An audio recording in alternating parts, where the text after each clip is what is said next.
Shalom, shalom, Israel. First, I want to give all honor and glory to the Most High, Yahweh, Ba'ashema Mashiach Wamadak Yahushua. Yahweh is the name of the Heavenly Father, who the world ignorantly calls God, and Yahweh Shah is the name of His only begotten Son, who the world calls Jesus Christ. First and foremost, I want to give a strong shalom to all the mighty men that go out there and labor. They present their bodies as a living sacrifice. They're doing all they can to wake up the lost sheep of the house of Israel. They're enduring the elements, the 100-degree weathers, the freezing below codes, and everything that's trying to hinder the work of the Most High. Shalom, shalom. I want to give another strong shalom to all the mighty Akwath, the sisters that are at home. They're reverencing their husbands. They're being teachers of good things. And the unmarried sisters as well, being tender, delicate, and on fire for the Most High in the last days. I want to give another strong shalom to all the mighty teenagers and children in this truth as well, doing all they can to make their calling and election sure in the last days. And by the topic of this cold cut is titled, right, what is marriage? Right, is sex marriage, and how was marriage done in the ancient world? We want to cover a lot of these topics because we get a lot of DMs online, and people have a lot of questions. Well, can you do a video on this? Can you do a video on that? And as the servants of the Lord, we have to be able to answer people questions and do videos on whatever the saints want. We have to be able to fulfill that need. So a lot of people have questions on a lot of different videos. So we want to try to knock out these different topics that people might have questions on. Not only that, how majority of the people might not know. You have a lot of new brothers and sisters coming into this truth that might not have any understanding. Again, we have to break these things down according to the precepts. So again, shalom to everybody tuning in. The topic of this code cut is what is marriage? Chiefly, how is marriage done in the ancient world? Because marriage is totally different from how it was done now. The Lord, He cares about marriage. Now, the word marriage is misused. It has a negative term to it. You have certain people, they don't want to get married. They want to wait till they're 50 years old and they're done in their teens and their 20s and wait till they get old to be married.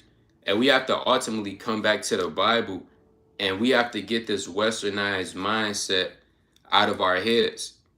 Now, a lot of people might not notice or have no understanding, but it's a certain way how to go about marriage.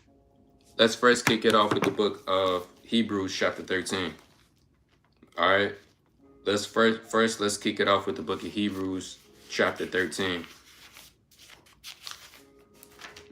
Right, this is the book of Hebrews chapter 13 and verse number 4. It says, marriage is honorable in all, and the bed undefiled, but whoremongers and adulterers God will judge. So the Lord said marriage is honorable in all. The Lord loves marriage. Marriage is beautiful when it's done correctly. Now, nowadays, marriage is not done correctly. It's done predicated off of lust, lewdness, lasciviousness, all type of manner of wickedness. The Lord said a true marriage and a man and a woman that come together and is done according to the Bible, hey, that's honorable in the eyes of the Lord. And that bed will be undefiled. Why? Because it was done, their marriage was done properly. Now, a bed undefiled is what it just listed. It says, but whoremongers and adulterers God will judge. So if somebody's committing adultery, guess what? That bed is now undefiled.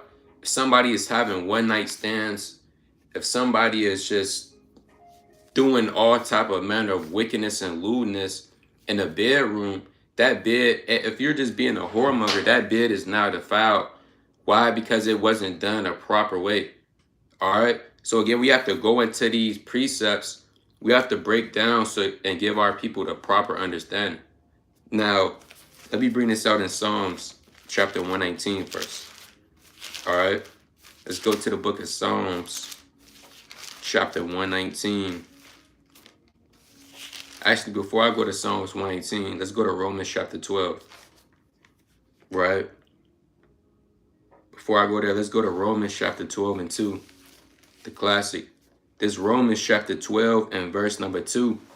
It reads, "And be not conformed to this world, but be ye transformed by the renewing of your mind, that ye may prove what is that good and acceptable and perfect will of God."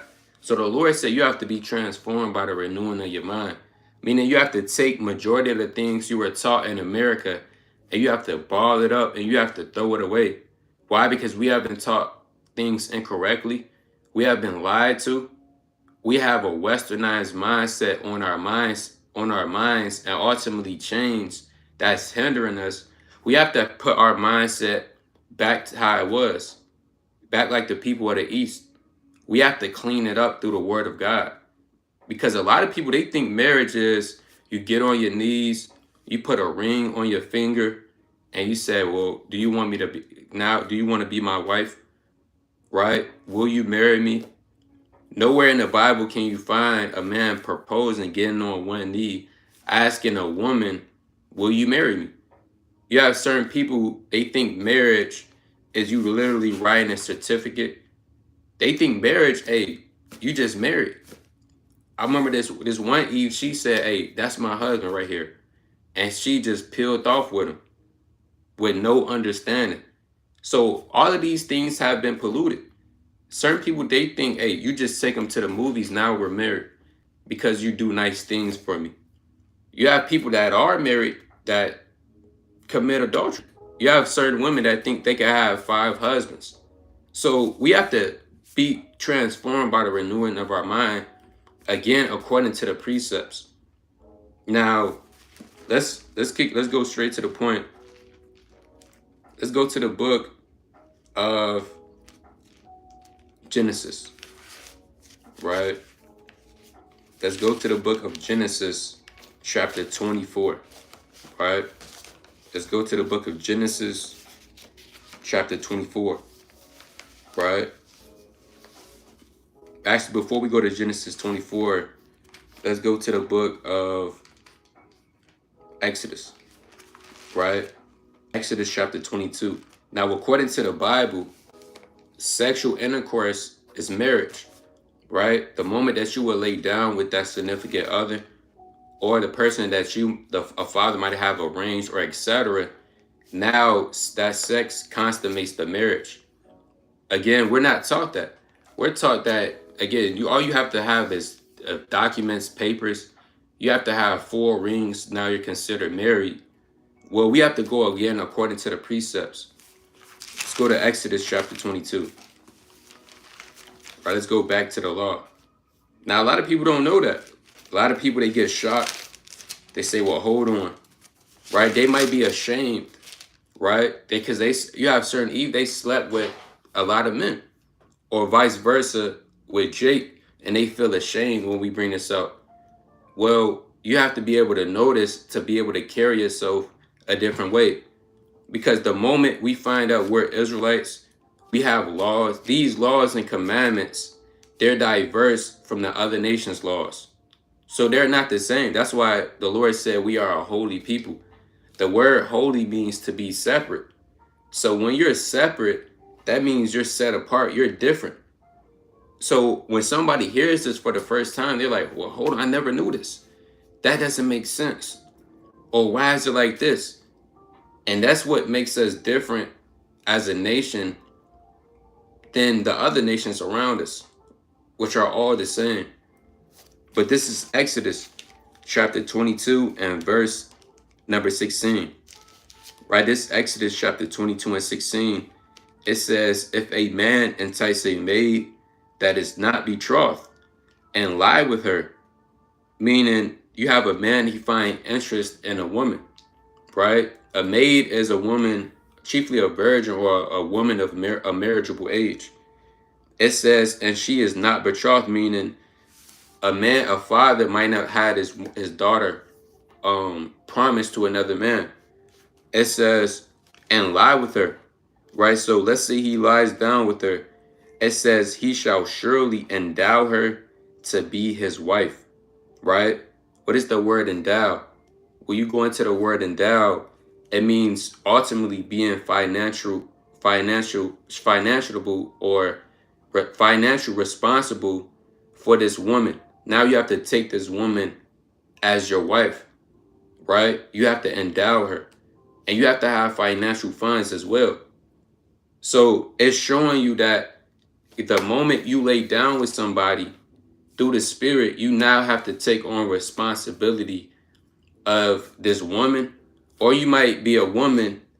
You are now inclined to this man as a husband.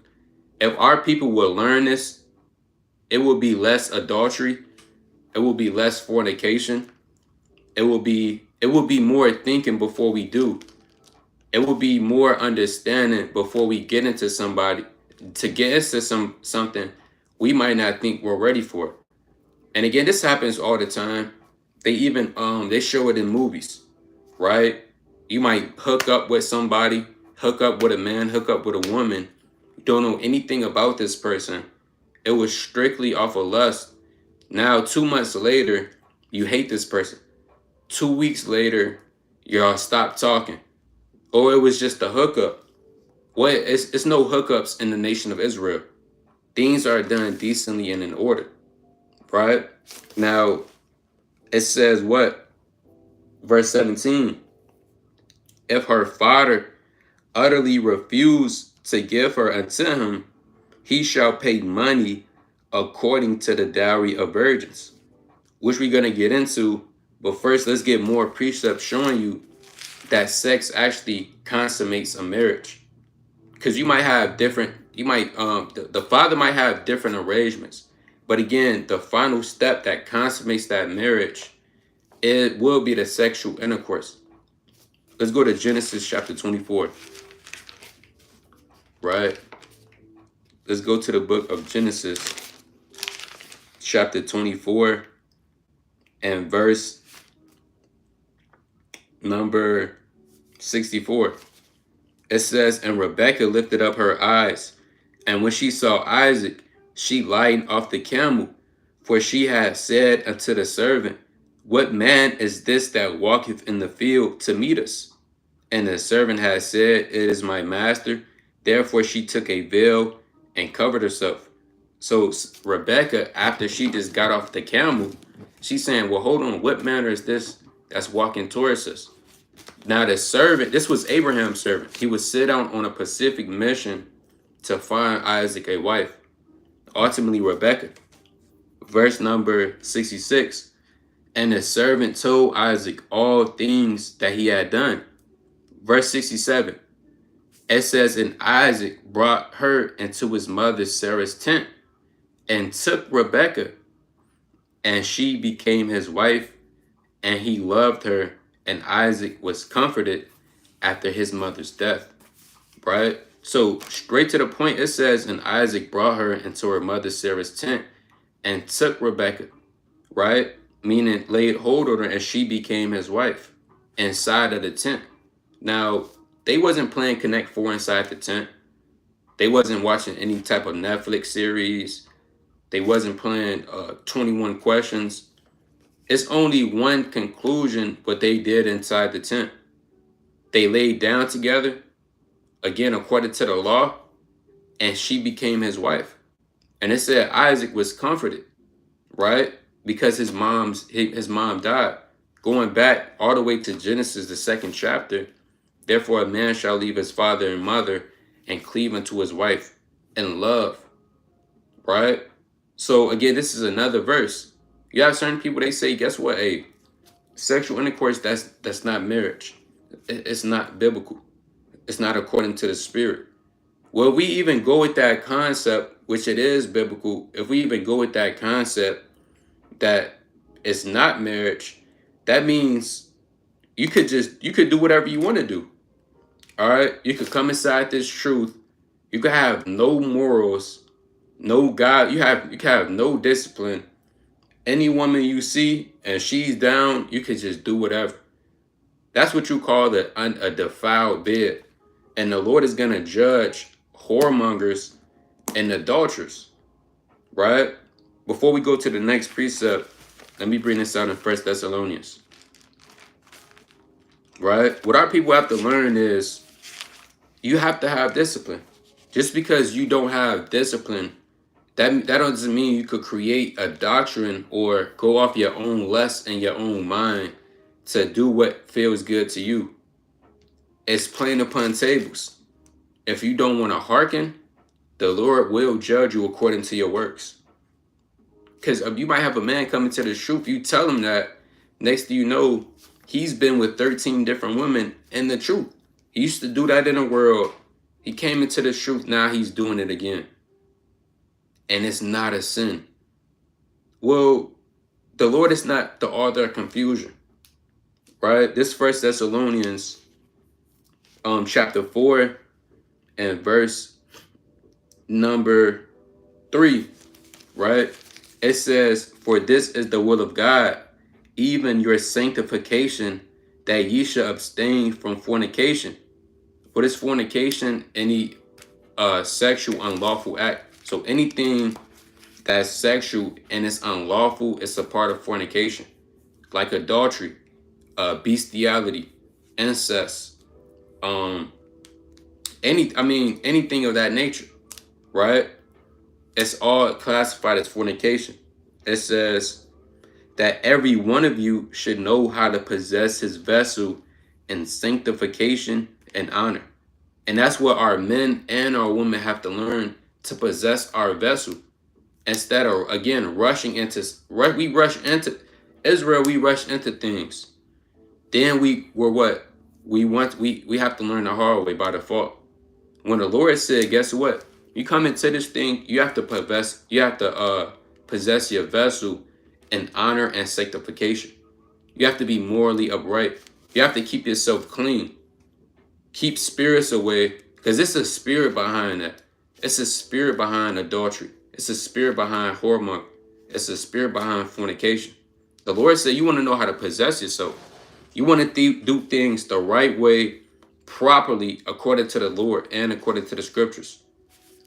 It says, not in the lust of concupiscence, even as the Gentiles which know not God. Because what is concupiscence? Ultimately, is going into a very strong, lustful sexual desire, right? It's a very strong sexual, lustful desire. The Lord said, guess what? The Gentiles do that. The people that do not know God, they do that. That's why Jake does that all the time. Eve does it, and they normalize it. Not only that, America normalizes it. The Lord said, hey, the people that don't know God, those the people that do that. But hey, we know who the Lord is. We know his judgments. We know his statutes. We know his commandments. We know what the Lord is about. So if we know these things, we're now commanded to do better and walk differently on a path of righteousness, right? Now, let's go to the book of, see what I want. Let's go to Deuteronomy chapter 21.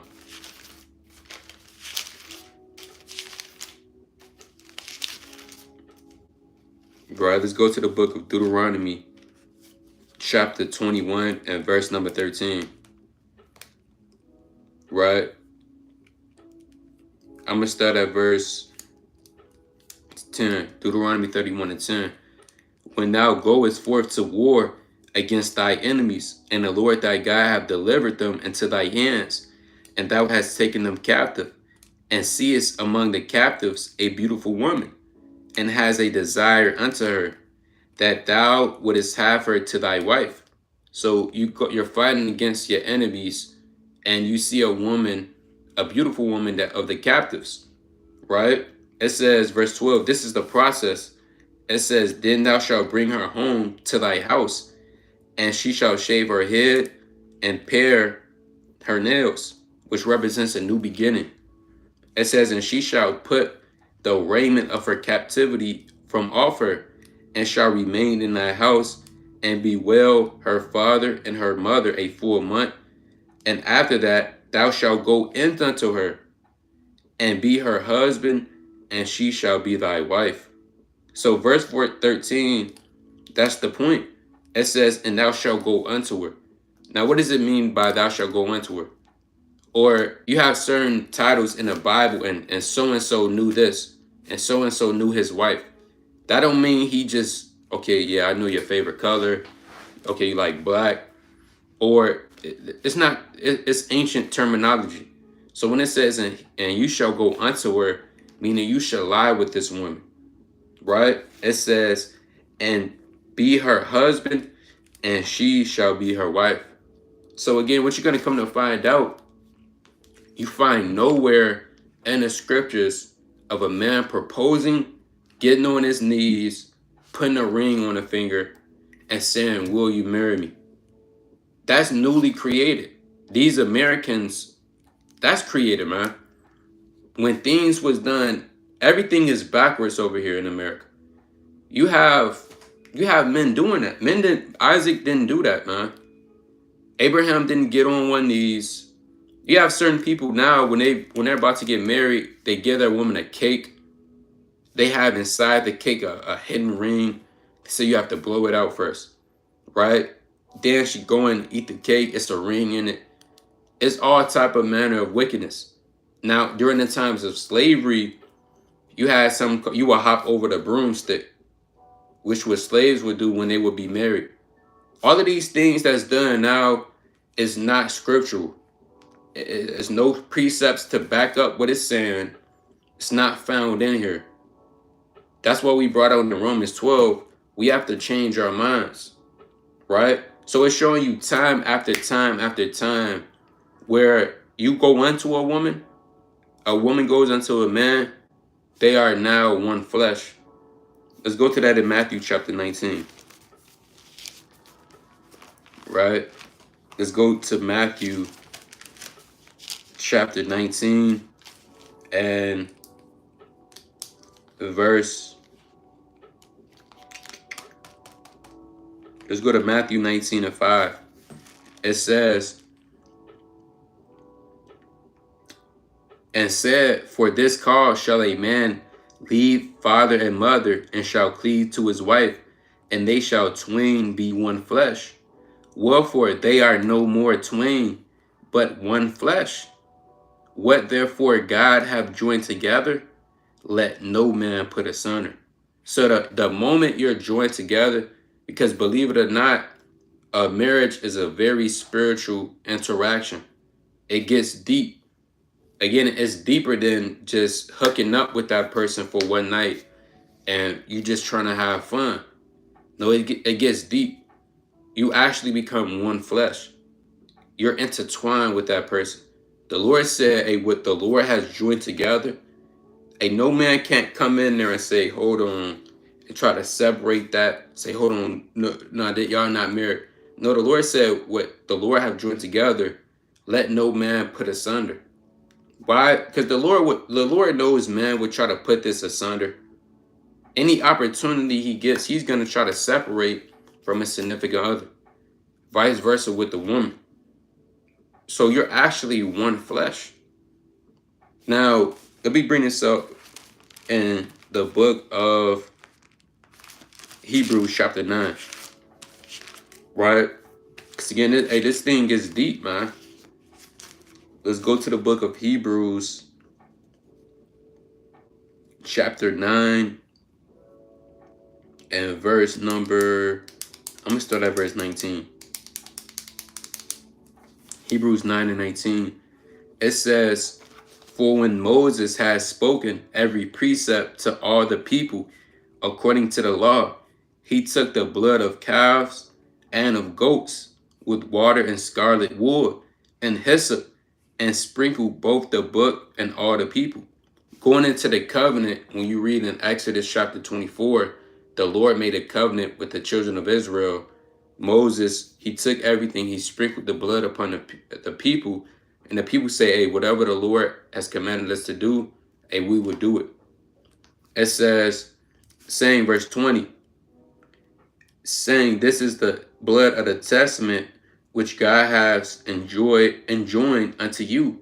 Moreover, he sprinkled blood, both the tabernacle and all the vessels of the ministry. And this is the point, verse 22. And almost all things are by the law purged with blood, and without shedding of blood is no remission. What does that mean? Meaning almost everything, blood is a covenant ultimately. Blood is a covenant established by the Most High, and it could be established by a man and a woman, right? So when you're actually lying down with that significant other, man, woman, vice versa, you're establishing a blood covenant. Even biology proves it itself, the study of the body. We're gonna show you that in we're gonna go to that in Deuteronomy 22, right?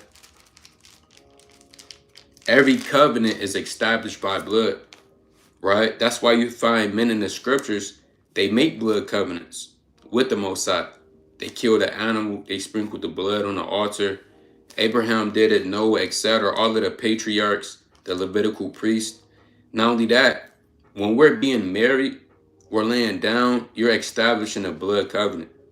Let's go to the book of Deuteronomy chapter 22. Right, let's go to Deuteronomy chapter 22 and verse number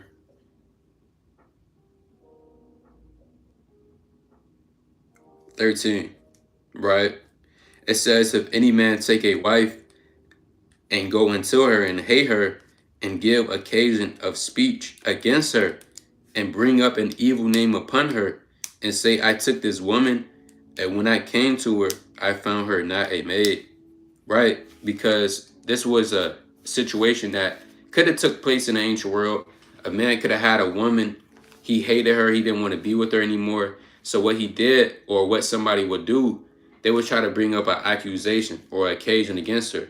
They say, hold on, hey, I don't think she's was a virgin when I took her. I think she slept with another man before I married her. Now, these things, it could have happened. A man could have honestly, he could have felt like that. So these are the laws and ordinances to back that up. It says, verse 15, then shall the father of the damsel and her mother take and bring forth the tokens of the damsel's virginity unto the elders of the city in the gate. So you have something called the tokens of virginity, which is going to explain itself as we read on. It says, and the damsel's father shall say unto the elders, I gave my daughter unto this man to wife, and he hated her. And lo, he have given occasions of speech against her, saying, I found not thy daughter a maid, and yet these are the tokens of my daughter's virginity. And they shall spread the cloth before the elders of the city. Now, you might be saying, well, hold on, what is a cloth for? Why are they using this? Well, the tokens of virginity are the sheets that the woman and the man will lay on. And again, biologically, a woman has something called a hymen. So let's say if a woman is a virgin and she has a hymen, it's not busted or cracked already, when the man lays into her, then that woman would bleed, and it would be on the sheets showing you that, guess what? This woman was indeed a virgin. So if you have the sheets with the blood on it from the woman, that's why typically women bleed. If it's their first time, they would typically bleed. Again, that's going back into the Bible. That's how the Most High created the woman's body. Now, if you had those sheets, the father can say, well, hold on. Nah, hey, I gave my daughter to this man. She was a virgin. Now, if the father didn't have the sheets, hey, that man that's bringing accusations against her, hey, he could be kind of right? He could say, you know what? This woman, she's put away. I'm not sure about this. But if the father has the sheets and say, no, this is the proof right here. My daughter was indeed a virgin. Then what? It says, and the elders of the city shall take that man and chastise him, and they shall immerse him in 100 shekels of silver, and give them unto the father of the damsel, because he have brought up an evil name upon a virgin of Israel, and he shall be his wife, and she shall be his wife, and he may not put her away all his days. So this will be a consequence, showing you that even biology, said even in biology, the study of the body, it's showing you that, hey, guess what? When a woman, she's a virgin, she lays down with a man, she's intertwined with that man. That's why you have, I believe Esau says it's soul ties or something like that. But people did studies at Princeton University. They said when a woman is a virgin, the first man that she does lay with, let's say if that doesn't work out, they doesn't be together anymore, and she decides to get another man, it's automatically, studies already prove that she's still more emotionally inclined into the first man she was with, showing you that a woman is only supposed to be with one man, right? But again, things is out of order now. You have women out there, they have two husbands. Literally, you could look these things up. This is what goes on in America. They have two men, and they say, "Hey, both of these men are my husbands," right? Women having 5 husbands now. It's all type of madness. But and you also have something biological. Even if you want to go biologically in it. Now we went through the precepts, but if you want to get deeper into this thing, you have something called microchimerism, meaning when a man, right? We just gonna keep it. We just gonna say it. It is what it is for that edification. When a man ejaculates inside of a woman or lays with a woman, a sperm inside of that woman, even if she doesn't have a baby, it's still little parts of sperm. So let's say if a woman lays with 7 men, it's that 7th man she laying with, it's sperm still in her body from the first, second, third, fourth, fifth, sixth man that she laid with, right? So even Esau knows these things. It's called microchimerism. So this is why the Lord is telling us these things for a reason. That's why Eve, she has a baby, and the 7th dude she laid with, she might have a baby with him, but the baby doesn't look nothing like the man she laid with. In actuality, it looked like the first man that she laid with. So it's a lot of confusion going on. But as the nation of Israel, again, we have to change our mind. We have to change the way we act. We have to change the way we think. If we have to apply these laws and these commandments for our own good. So when the Lord sees these things being done right, he says, hey, that's beautiful. That's honorable. That's how things should be done. A great way to ultimately have your marriage done. Hey, read the book of Tobit, right? That's how a marriage should be done, the right and proper way, according to the book of Tobit. And we're gonna get into that through the Spirit. Let's go to Tobit chapter 6, right? Let's go to the book of Tobit chapter 6. All right, this is the book of Tobit chapter 6 and verse number,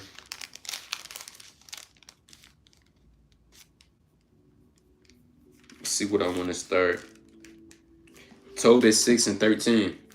It says, then the young man answered the angel, I have heard, brother Azarias, that this maid have been given to 7 men who all died in the marriage chamber. So you read about Sarah in the book of Tobit. Before she literally laid with Tobias, she had 7 men that she was trying to get married, but they all died due to the spirit that she had on her. It's going to tell you that. Verse 14, and now I am the only son of my father, and I am afraid lest if I go into her, I die. So Tobias, he like, hold on. I want to take this woman to marry, but I'm scared that if I lay with this woman, I might die like the rest of the men. It says, as the other before, for a wicked spirit loveth her, which hurteth nobody but those that come unto her. Wherefore I also fear lest I die and bring my father's and my mother's life because of me to the grave with sorrow, for they have no other son to bury them. right? Because you had this wicked spirit by the name of Asmodeus that killed all of the men that was trying to be married with this woman. So it wasn't Sarah's fault. She had a spirit on her. And as you read the end of the book of Tobit, the Lord got that spirit off her. She ended up being married with Tobias. And it was beautiful in the eyes of the Most High. Right? The point is, I'm going to jump down to verse 16. Well, I'm actually read on. This thing good. Verse 15, it says, Then the angel said unto him, Doest thou not remember the precepts which thy father gave thee, that thou shouldest marry a wife of thy own kindred? Wherefore hear me, O my brother, for she shall be given thee to wife, and make thou no reckoning of the evil spirit, for this same night shall she be given thee in marriage. And according to the law, hey, guess what? As Israelites, we can't be marrying outside of our nation. We have to marry, and somebody might not know that, but according to the law, we have to marry inside of our own kindred. We have to either marry a woman or a man of the 12 tribes of the children of Israel. You can't marry any heathen. Can't say, well, hold on. Esau, he has an Audi 8, he has an Audi 8 V5, he has a Lamborghini. Jake broke anyway. They don't know anything. Then you have certain E's, they go do that. They go be with a Chinese man. Right? They go get married to him. Right? You're trying to break down, hey, guess what? When we lay down together, we automatic. Moab is not going to understand that. You have Jake, they try to go get these foreign women. Oh yeah, that's my foreign joint. Or that's my love you did. That's the terminology that Jake used. That's their mind. The Lord said you have to get a woman of thy own kindred. And ultimately, Tobit told that to Tobias. All right, let's get a quick precept on that. You go to Tobit chapter 4 and 12. All right. So if you aspire to be married, right, you have to get somebody of your own nation. Right. Let's go to Tobit chapter 4 and 12. You can't be in the truth and you want to get a heathen man, right, or a heathen woman. All right, this is Tobit chapter 4 and verse 12. It says, Beware of all whoredom, my son, and chiefly take a wife of the seed of thy fathers, and take not a strange woman to wife, which is not of thy father's tribe.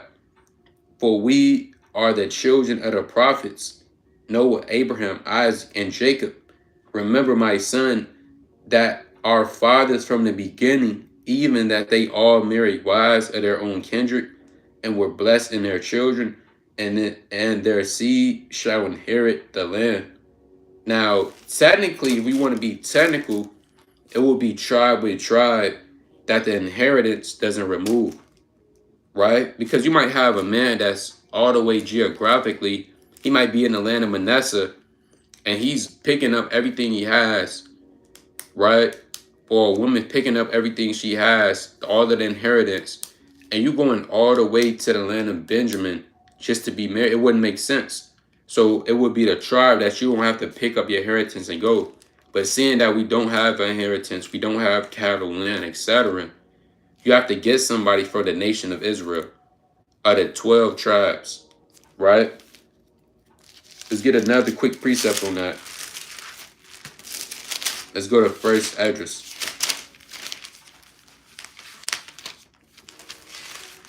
Right? Let's go to the book of First Esdras, chapter 1.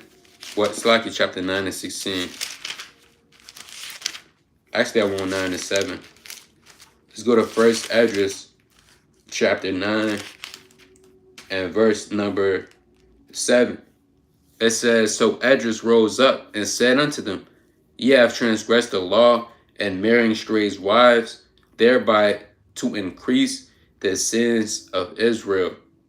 And now by confession give glory unto the Lord God of our fathers, and do his will, and separate yourselves from the heathen of the land, and from strange women. Again, showing you even this thing was going on during the time of Ezra, right? So like I believe a brother posed a question. Didn't they pay dowries in the ancient world? Absolutely. And we're going to touch on that as well. I want to get one more precept. This is the book of, let's go to Deuteronomy chapter 7 and 1. Right, let's go to the book of Deuteronomy chapter 7 and verse number 1. This Deuteronomy 7 and 1. It says, when the Lord thy God shall bring thee into the land whither thou goest to possess it, and he hath cast out many nations before thee, the Hittites and the Gershites and the Amorites and the Canaanites and the Perizzites and the Hivites and the Jebusites, 7 nations greater and mightier than thou. It says, when the Lord thy God shall deliver them before thee, thou shalt smite them and utterly destroy them. Thou shalt make no covenant with them, nor shew mercy unto them. Neither shalt thou make marriages with them. Now in context, it's talking about the 7 Canaanite nations. You can't make marriage with them. But it's double to that. This also applies to the women in general of the other nations or men. It's going to tell you why. It says, thy daughter shalt thou not give unto his son, nor his daughter shalt thou take unto thy son. For they would turn away thy son from following me, that they may serve other gods, so the anger of the Lord shall be kindled against. It says, against you, and destroy thee suddenly. Why? Because anytime we're around the other nations, right? Now you can say, well, hold on, I have a strong spirit. I'm going to be able to control myself. No, the Lord said they're gonna turn your mind away from serving him. Just look at King Solomon. When you read 1 Kings chapter 11, King Solomon was the wisest man of earth on earth, chiefly of all time, and he fell. Dude, and you would think, well, hold on, that's Solomon. Hey, guess what? He got wisdom, understanding. He know what's going on. Well, even the wisest man was caused to fall through interracial marriage. You have a term called interracial marriage, which God is against and the Bible is against. The Lord is against interracial marriages. And we reading the precepts. All right. The Lord is against interracial marriages. As an Israelite, you have to marry within inside your nation. Now, I want to go back to the book of Tobit. Right? Let's go back to the book of Tobit. This Tobit chapter 6 and verse 16. It says, and when thou shalt come into the marriage chamber, and thou shalt take the ashes of the perfume, and lay upon them some of the heart and liver of the fish, and shall make a smoke with it. The point is, you have something chiefly in the ancient world called a marriage chamber, where you will go into the chamber, go into the room, and you will consummate the marriage. That's where you will consummate the marriage at. You would get a place. You might rent it out for 30 shekels, etc. The father might have a chamber already. You will go inside the chamber. Then there you will consummate the marriage. Now, things is all out of order. People they consummate their marriage in a car, right? They consummate their marriage outside, which is off. They consummate their marriage in a trailer. The Lord had a whole, in the ancient world, it was a marriage chamber, where chiefly Tobias and Sarah went in. They consummated the marriage. So you could just see off of us going into the precepts we did go into, that marriage is a huge step. And it's a lot of aspects when you get into it. It gets deep. But we have to understand these things, because this is how we're going to build as a nation. Until we fix the smarter things like this, etc., then we'll be able to move forward as a nation on one accord. Now, let me go to this in the book of Tobit, chapter 7. Right? Tobit chapter 7 and verse number 9. It says, so he communicated the matter with Raguel, and Raguel said to Tobias, eat and drink and make merry, for it is meet that thou shouldest marry my daughter. Nevertheless, I will declare unto thee the truth. Now you had this man by the name of Raguel, which was Sarah's daughter. which was chiefly Sarah's father, Salaki. Now, in the ancient world, because again, the topic of this code is how was marriage done in the ancient world.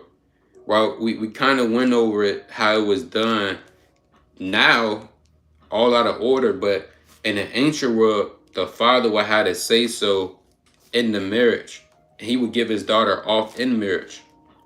Before we read on this, let's go to Sirach chapter 7. And that's where the dowry comes in at. Let's go to the book of Sirach chapter 7.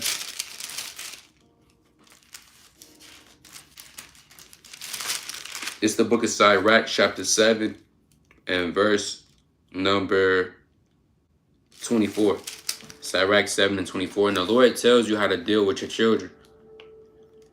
It says, Sirach 7 and 24, Hast thou daughters? Have care of their body, and shew not thyself cheerful toward them. So if you're a man in the truth and you have a daughter, which is beautiful, all praise to the Most High, the Lord said, have care over their body. Meaning, watch the things that they do with their body. You have women nowadays, or girls rather, they grow up real fast. So they see that they do the things that they see on television, that they see on the movies. They're doing perverse things, lewd things at a young age. The Lord said, as a father, you want to have care over that. Certain men, they lose sleep over their daughters. It tells you that in Sirach 42. They're saying, hold on, man, I don't want my daughter to be a harlot. I want her to be righteous. What do? They're sweating bullets. The Lord said, guess what? Hey, just chill. Have care over their body. And shew not thyself cheerful toward them. Meaning, if you have a daughter, don't be her best friend. A lot of men, they're best friends with their daughters. They're not even fathers. They're best friends. So she calling you by your first name. Your daughter calling you by your first name. Right? She doesn't say dad. She doesn't say yes, sir. She says, hey, Rail, where we going? Or hey, Eugene. The Lord is not dealing with a daughter calling her father Eugene. Hey, Eugene, what up? No, it's respect. You want to draw that boundary line. You have certain men, they do wickedness with their daughters, man. I mean, things that shouldn't be said. Nevertheless, that's how you want to deal with it.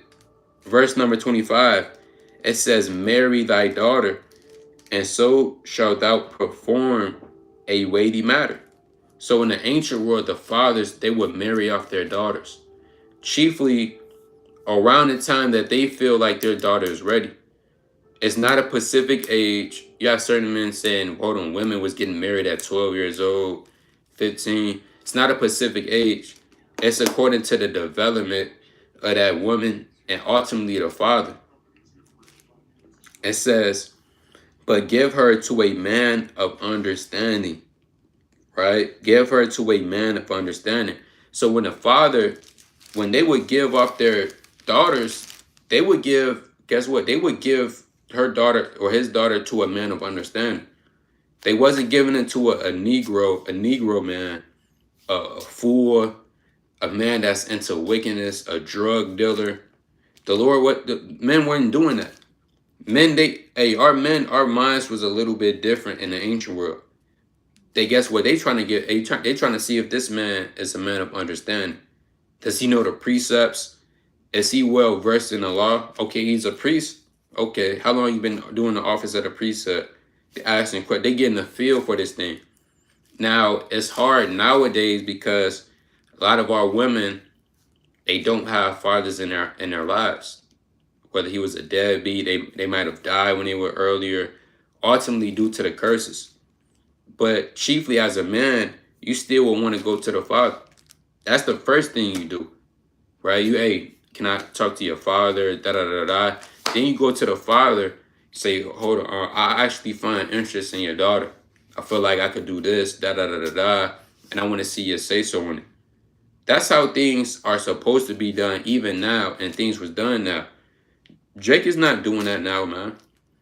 Right? You think Jake asked the father, hold on, hey, I find interest in your daughter. I feel like I could take care of her. I could provide for her spiritually and physically. Jake not doing that. he's just hooking up with her. Let me get your number, or let me take you out, right? Don't know anything about, haven't said anything to the father. The father, he don't even know where his daughter is at. He think his daughter is at school. She's at the club with another with a man that the father doesn't even know about. And all of this could be prevented in how we operate as a people if we apply the practical knowledge of the Bible. Right? So that's showing you, guess what? A father, he has to say so in this thing, man. Because a father, he could say no. He could say, nah, I'm not really feeling this. Or he could say, well, hold on, I already had you promised to another man. Right? That's ultimately where the dowry of virgins come in. We're gonna read that. First, let's go back to Tobit real fast though. I want to finish this in Tobit.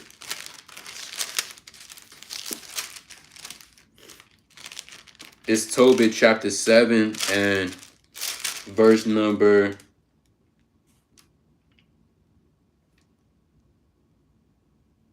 12. Tobit 7 and 12.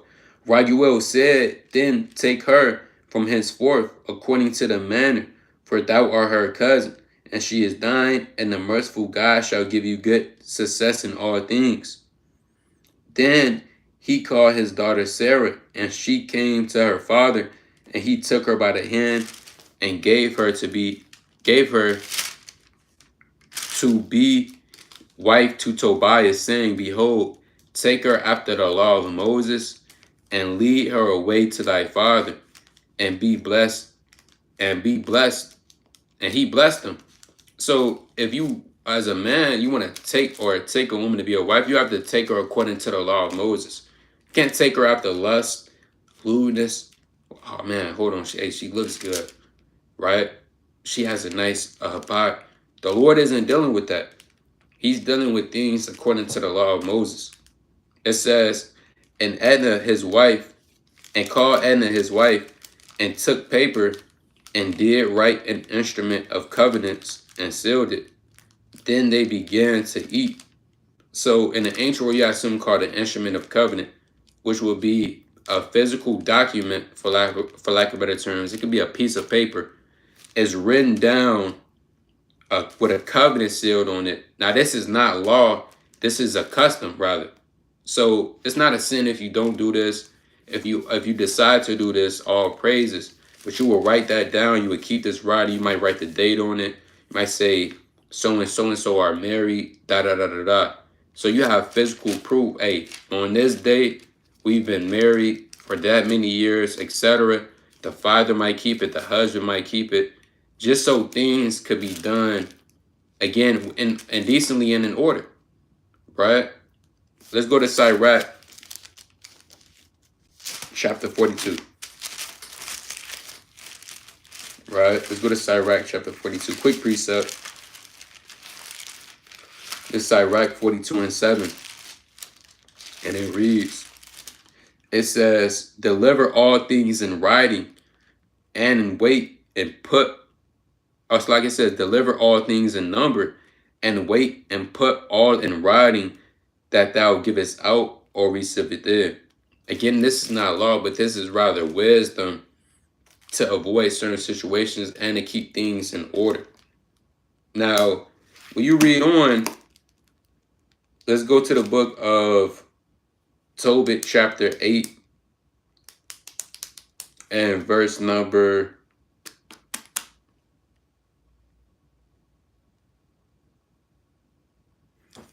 8 and verse number 19. Tobit 8:19. And he kept the wedding feast 14 days. For before the days of the marriage were finished, Raguel had said unto him by an oath that he should not depart till the 14 days of the marriage were expired, and then he should take half of his goods and go in safety to his father, and should have the rest when I and my wife be dead. So it was an oath that Raguel had, that hold on, Tobiah, you have to keep this feast. So in the ancient world, when somebody got married, it was a feast, man. You would turn up in righteousness. Now they did it 14 days, 2 weeks of non-stop feasting, all for their marriage. So, hey, things was totally different versus now. Again, all of this is a coincides intermarriage. Now, let's go to the book of Exodus 22, touching on the dowry. Right, let's go to the book of Exodus, chapter 22. Right, it's the book of Exodus, chapter 22, and verse number 16 again. Exodus 22 and 16, and it reads, and if a man entice a maid that is not betrothed, and lie with her, he shall surely endow her to be his wife. If her father utterly refuse to give her unto him, he shall pay money according to the dowry of virgins. Because again, the father, he might already had this woman betrothed to another. He might already was saving his daughter for another man. So in the ancient world, men would pay dowries. And dowries, they go from, it's not just money when you go into it. A dowry could be a promise. For example, Jacob, he had to work for his wives, right? Whatever, it's all really up to the father, right? When you read 1 Samuel 18, guess what? Saul rather, he wanted 100 foreskins of the Philistines, right? Which is odd, but guess what? That's what Saul wanted. So it's ultimately up and according to the father. So it says, if her father utterly refused to give her unto him, also again showing you that the father has to say so in this thing. It says, he shall pay money according to the dowry of virgins, right? According to the dowry of virgins. So you have different dowries, but this dowry will be the dowry of virgins, right? According to the law. Now, let's go to the book of, let's go to 1 Samuel chapter 18. Let's get a couple precepts from the dowry. This is 1 Samuel chapter 18 and verse number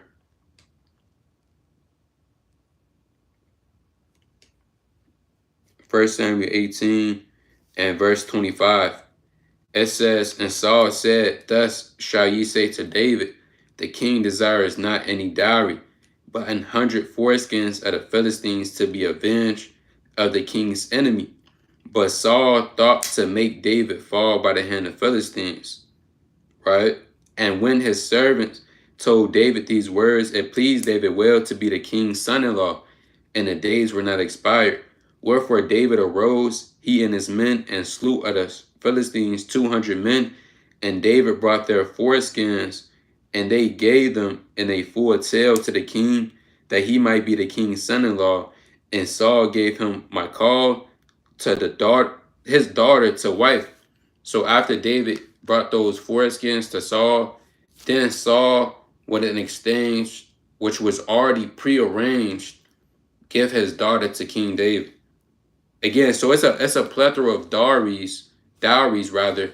Nevertheless, nobody's doing a dowry anymore. If I'm not mistaken, I believe in India, they still do it to this day, right? They still do dowry to this day in India. I'm going to have to look into it more. But dowries, America's not doing any dowries. Or they're not say, well, hold on. Hey, I got this arranged. Or you might have to work for me 3 years if you want my daughter, right? Give me this, that. Whatever the father chiefly wants, that's not being done today. Seeing that we are in this westernized civilization. Now, let me go to the book of 1 Maccabees. Right, furthermore proving that. Right, let's go to 1 Maccabees chapter 10 and verse. 1 Maccabees chapter 10 and verse number 54. And it reads, now therefore let us make a league of enmity together, and give me now thy daughter to wife, and I will be thy son-in-law, and will give both thee and her gifts according to thy dignity. Then Ptolemy the king gave an answer, saying, happy be the day when thou didst return into the land of thy fathers, and sightest down in the throne of their kingdom. And now I will do to thee as thou hast written. Meet me therefore at Ptolemais, where we might see one another, for I will marry my daughter to thee according to thy desire. So in the ancient world as well, even the men of the other nations or men in general, they could give their daughter to wife as a political move. So you might be going to war with this king, right? The king of the south, or you might be going to the war with the king of Egypt, and to have that war cease, or to have, for lack of better terms, the beef cease, you might say, well, hold on, let's make a league together. Let's make a covenant, right? No more war between me and you, and I give you my daughter to wife. So that's how things was done, right? Let me get one more precept on that. It's a lot of precepts. Let me get one more through the Spirit. And Judges. Yes, Judges. Right, Judges chapter 1. It's the book of Judges chapter 1 and verse 12. And Caleb said, he that smiteth Kajath scepter and taketh it, to him will I give Achish my daughter to wife. So Caleb, which was a judge, he said, well, hold on. Caleb wasn't a judge. You had Othniel. But you had Caleb, right? He said, guess what? Whoever could take this land and smite it, guess what? I'm going to give my daughter to this man a wife. Now, whoever takes the land or whoever would be able to conquer that, etc., then Caleb, he will have to perform his word that he has said. It says, and Othniel, the son of Kenaz, Caleb's younger brother, took it and gave him Achish, his daughter, to wife. And it came to pass, when she came to him, she moved him to ask of her father a field, and she lighted from off her ass, and Caleb said unto her, what wilt thou? Right, the point is, it's different types of dowries that was given according to, in the ancient world chiefly. Or you even have in Genesis chapter 34, Shechem, he wanted to give a dowry, right? But he did it, he was off, right? He raped Jacob's daughter. Then he said, well, hold on, let me take her to wife. I give you a dowry. No man wants to hear that. You didn't go to Jacob at all. You didn't ask. You just took a woman. You just raped her. You defiled her. Now you want to pay a dowry. It doesn't work like that. So again, this showing you how things was done in the ancient world. Proven sexual intercourse is marriage, and it is ordinances that we should follow, chiefly wisdom of how to go about certain situations. I'm going to touch on that real fast before we close up. It's the book of Sirach. Man, it's a lot we could touch on. This thing is get deep. This Sirach chapter 6 and verse number 7. Right, Sirach chapter 6 and verse 7. If thou wouldest get a friend, prove him first, and be not hasty to credit him. Right? With that being said, when you go about marriage, you have something called a courting stage or a proving stage, where chiefly you would use this time before you guys do lay down together to get to know that person in depthly. Now, a true courting stage, that might take up to 3 to 5 years if it's dealing at marriage. Jake, he's getting married. He only knows a woman for 2-3 months. Guess what? He's now married to this woman. Or Eve, she known this man for 2 weeks. Now they're married. That's not scriptural. You want to have that chance to get to know this person in every season. When they're mad, when they're sad, how they react when they're angry, right? When they're upset, when they're happy. You want to get to know all the ins and outs before you say, you know what, this is this decision I want to make. Because the moment you guys come together, you're with each other for the rest of your life till death do its part, or somebody commits fornication. Nevertheless, marriage is not an overnight process. It could take up to years, man. 3 to 5 years, right? Maybe 4 years. So going into this decision, you want to be able to prove that person. The Lord said, if thou gettest a friend, prove him first, and be not hasty to credit him. All right. Let me go to the book of, let's see. Let's go to the book of, actually, let me read on that before I go to this. Right in Sirach, chapter 6 and 8. It says, for some man is a friend for his own occasion, and will not abide in the day of thy trouble. Because you have wicked women and wicked men out here. Certain men, they only want to be with her. They don't want to really marry you for real. They just want to be with you because you look good. Or you might be financially stable. You might have a big house. You might have things that this man's want instead of being or growing old with you. Right? Certain women, they only be with Jake because they have 3 cars. They don't want to be married to this man, or they have a lot of money. Guess what? So you want to use that time to prove that person, because you want to see if this person, is he still going to be here when all hell breaks loose, when things get rough, when times get hard, right? When things get hectic. And through that proving stage, because you might have interest in a man or a woman, you prove them for a year, and you decide, well, hold on, maybe this is not gonna work out. You didn't save your time instead of you jumping into something. Now you jumping into something you can't get out of.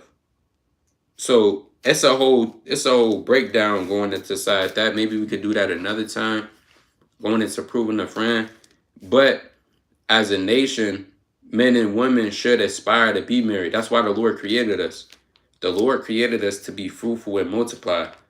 That's in Genesis chapter 1 and verse 26.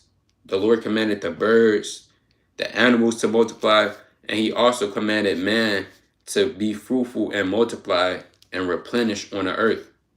Right? Let's go to the book of 1 Timothy chapter 5.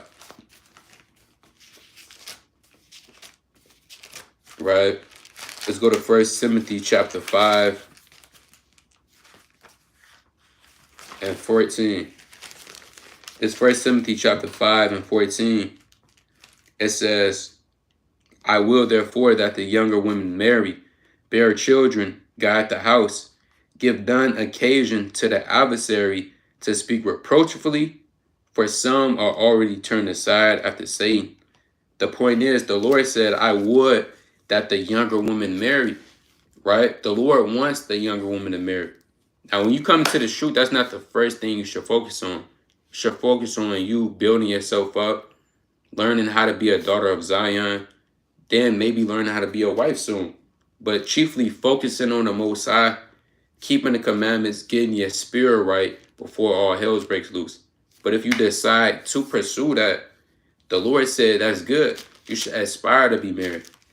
The women nowadays, they don't aspire to be married, man. When we talked to Eve out there, we had this one Eve, right? It was bad. She said, I don't want to be married, right? It is what it is. Yeah, this woman saying she don't want to get married till she get older, till she get in her 60s. I believe Lil Kim said, she told all the younger women, she said, hold on, have fun while y'all young, in y'all 20s, 30s, then when y'all get older, then get married. And the Lord is not dealing with that, man. Right? Just have fun through all your younger years. Then when you get older, then you want to settle down. No, they would aspire to be married. That's their mindset. Women wanted to be guided, right? Men, they wanted a wife, a possession. Things is all backwards now. Let's go to Tobit. If he wasn't married in the ancient world, right, it was a shame. You would get looked down upon, right? People would talk about you, man. Because if you're not married, that means you would still be in your father's house, right? This Tobit chapter 4 in verse number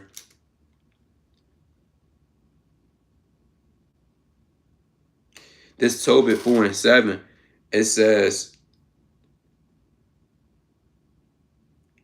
and it came to pass the same day that in Ecbatana, a city of Media, Sarah, the daughter of Raguel, was reproached by her father's maid.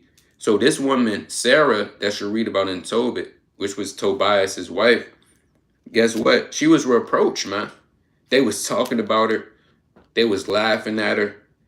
And it was her father's maids. That's what they were saying. It says because that she had been married to 7 husbands, whom Asmodeus, the evil spirit, had killed before they had lying with her. Doest thou not know, said they, that thou hast strangled thy husbands, that thou hast thou hast had already 7 husbands, neither was thou named after any of them. So it wasn't that Sarah was a harlot, she was just laying down with 7 men. No, those men was actually killed before they laid down. Showing you that, hey, guess what? Hey, Sarah, she wanted to be married, man. She wanted to have children. She wanted to be called after a man's name, but she couldn't due to the evil spirit, Asmodeus, that was killing her husbands. So they were saying, well, hold on, you're not even called after a man's name. They was talking about her, right? It says, wherefore doest thou beat us for them? If they be dead, go thy ways after them. Let us never see of thee either son or daughter. When she heard these things, she was very sorrowful, so that she thought to have strangled herself. And she said, I am the only daughter of my father, and if I do this, it shall be a reproach unto him, and I shall bring his old age with sorrow into the grave. So she was so stressed about not having a husband, she wanted to strangle herself, man. But guess what? Eve, she don't have a Eve don't want a husband no more. She want to be single. She want to have that I can do bad all by myself spirit, right? So our women, their mind was different from how it is now. Likewise with our men's mindset was different. Let's go to the book of Sirach, chapter 7. Let's go to the book of Sirach, chapter 7, and verse number 26. Sirach 7 and 26. Hast thou a wife after thy mind? Forsake her or not. Meaning what? If you have, a man might see a woman, he might say, well, I want to take this woman to be my wife. The Lord said, hey, it's nothing wrong with that. Forsake her not. But what? But give not thyself over to a light woman. Meaning, you can't give yourself over to a light woman, a simple woman, a harlot, a woman she doesn't know what's going on. She's all out of order. The Lord he's not with that. So it's not a sin to marry if you're a man. If you have a woman, you want to say, guess what? I want to take this woman to be my wife. And the Lord said, all praises. Just do it in wisdom, knowledge, and understanding. Let's go to Tobit chapter 8. Right, let's go to Tobit chapter 8 and 7. This Tobit chapter 8 and verse number 7. Tobit 8 and 7. It says, and now, O Lord, I take not this my sister for lust. Now this was Tobias's mindset. Because not only was our women's minds different in the ancient world, our men's minds was different in the ancient world. Tobit said, hey, I take not this my sister for lust. Meaning, I don't want to be with this woman for lust. I don't want to be with her for her body. I don't want to be with her for what she has. It says, but uprightly, therefore mercifully ordained that we may become aged together. So Tobias said, I want to be with this woman so we could grow old together. How many men in 2023 is saying, hey, I want to be with this woman so we could grow old together, so we could have a family, so we could build upon years upon years upon years? Showing you again that our minds were a way more different from that of the ancient world. Nevertheless, this is how you would deal with marriage. What is marriage? How is marriage done in the ancient world? Most High willing, this video was edifying, giving all honor and glory to the Most High Yahweh. Shalom.